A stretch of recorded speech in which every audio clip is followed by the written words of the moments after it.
Hi, this is Tim with HT Trading. I wanted to do a daily recap for December 2nd, 2011. Today is Friday and we had the jobs report come out, and the expectation was 120,000. It came in line, but a lot of analysts were actually anticipating better than expected growth.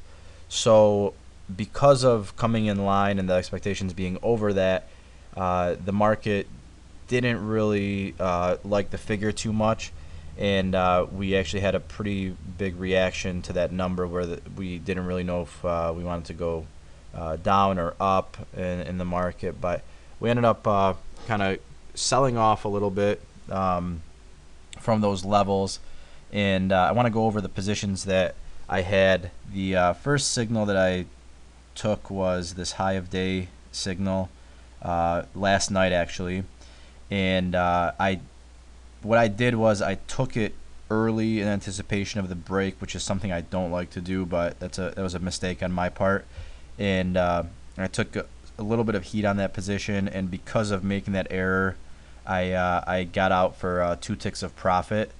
The actual signal would have been actually 1575 long on the break of the current day's high as well as the swing high from yesterday.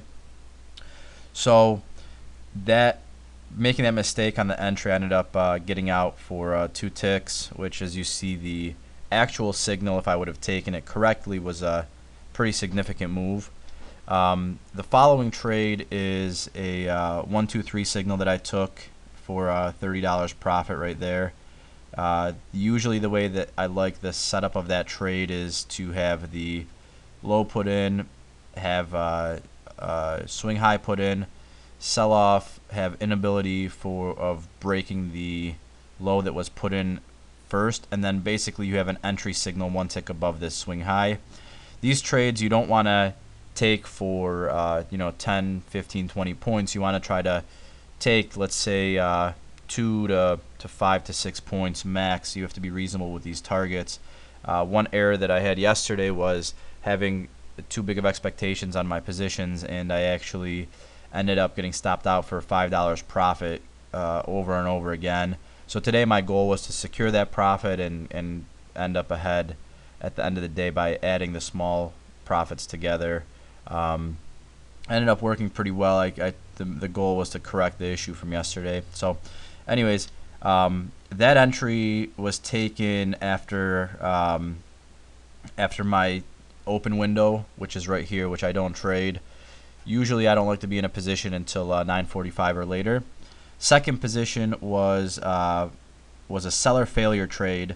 The way that I trade this is I look for lines of support from the previous moves, and the expectation is that you had this long signal where a lot of people might be in the market and their stop is below this swing. I used to trade like that, and I would see countless times that I would get stopped out and the market would move in my favor. So what I do now is I'll take that initial signal and then I wait for the seller failure, and I actually enter a couple ticks below that. Entered 1 tick below there. As you see, you take very limited heat on positions like that. Took 75 on that position.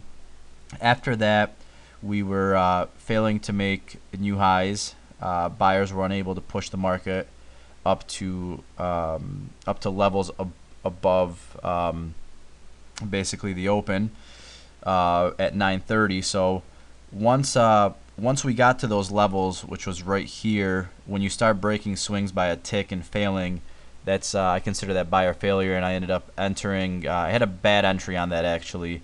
The ideal entry would have been either around here or actually on the break of this major swing low, which would have been right there.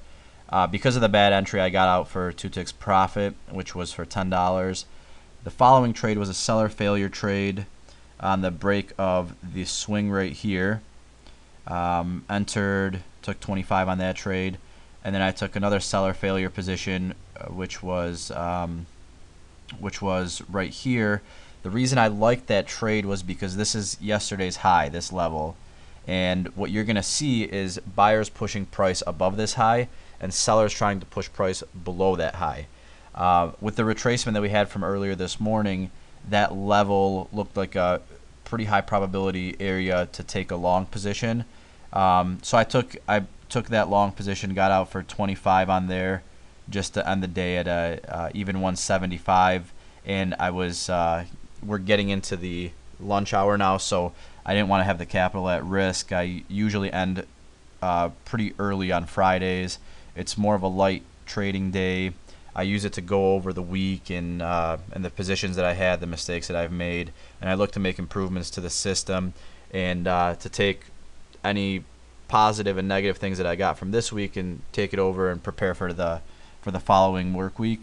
So anyways, those were the trades that I had today. Ended with a profit of 175, which I'm pretty happy about for a Friday. The main trades that I had were, as you see, my three primary trades: failure trade, 1, 2, 3 signal, and a high of day trade, which the opposite of the high of day trade would be the low of day trade. Those are the three primary positions that I take, and that's about it. If you guys have any questions, feel free to comment on this video or on the blog, and I'll answer anything you guys ask. If you want to see a video on a specific topic, please let me know, and I'll be more than happy to make it. Thank you, and have a great weekend.